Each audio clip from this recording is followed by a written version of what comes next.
ba yung...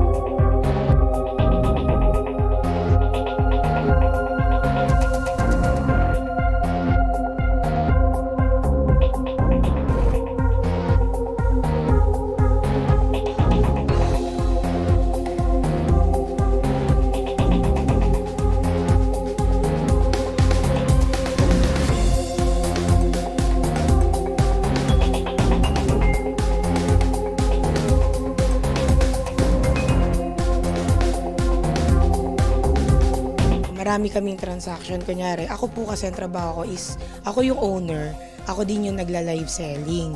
So ngayon, yung transaction, yung payment, hindi ko na siya namomonitor. Kasi ang unang transaction namin is puro 2,000, 2,000, 2,000.